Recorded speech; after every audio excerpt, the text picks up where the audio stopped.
अस्सलाम वालेकुम। एक भिखारी ने एक बुज़ुर्ग के सामने एक सवाल दराज किया और साथ ही दुआ दी, अल्लाह ताला तुम्हें बादशाह बनाए। बुज़ुर्ग ने उससे पूछा, क्या तुम बादशाह बनना चाहते हो? भिखारी ने हैरान होकर जवाब दिया, जनाब मैं नस्लों का भिखारी, मैं कैसे बादशाह बन सकता हूँ? बुज़ुर्ग ने कहा, चलो हम एक तजर्बा करते हैं।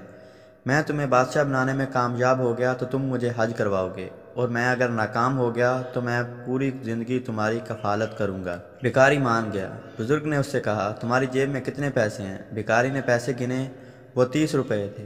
बुज़ुर्ग ने उसे मिठाई की दुकान पर भेजा, 30 रुपये की जलेबियाँ मंगवाईं। सामने बेरोज़गार मजदूर बैठे थे। बुज़ुर्ग ने उसे हुक्म दिया, तुम ये जलेबियाँ इन मज़दूरों में तकसीम कर दो। भिखारी गया और जलेबियाँ मज़दूरों में बांट आया। बुज़ुर्ग ने उसे साथ बिठाकर खाना खिलाया और हुक्म दिया, तुम घर चले जाओ, 30 दिन इंतज़ार करो और देखो अल्लाह ताला की तरफ से क्या पैगाम आता है। भिखारी चला गया। वो तीसरे दिन दौड़ता हुआ बुज़ुर्ग के पास आया। वो खुशी से छलांगे लगा रहा था। बुज़ुर्ग ने वजह पूछी। भिखारी ने बताया, मुझे पिछले महीने एक क्लर्क ने भीख में प्राइज़ बांट दिया था। मैंने वो बांट संभाल लिया। आज वो बांट निकल आया। मैं बैठे बिठाए 3 लाख रुपए का मालिक बन गया। बुज़ुर्ग मुस्कुराए और इससे कहा, ये बांट तुम्हारा नहीं, उसका मालिक वो है जिसने तुम्हें ये बांट दिया था।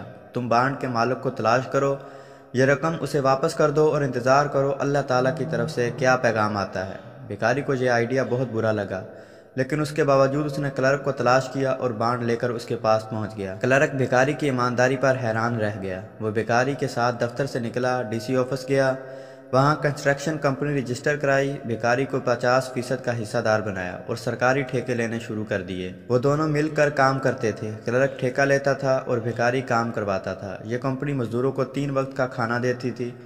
कंपनी चल पड़ी। क्लर्क और भिखारी दोनों अमीर हो गए। ये दोनों बुजुर्ग को हर साल हज पर भिजवाते थे और शाम के वक्त भिखारियों को रोककर उन्हें बादशाह बनने का नुस्खा बताते थे। ये कंपनी आज भी कायम है। इसमें अब क्लर्क और भिखारी के बच्चे काम करते हैं। ये कंपनी 30 रुपये के सदक़े से शुरू हुई।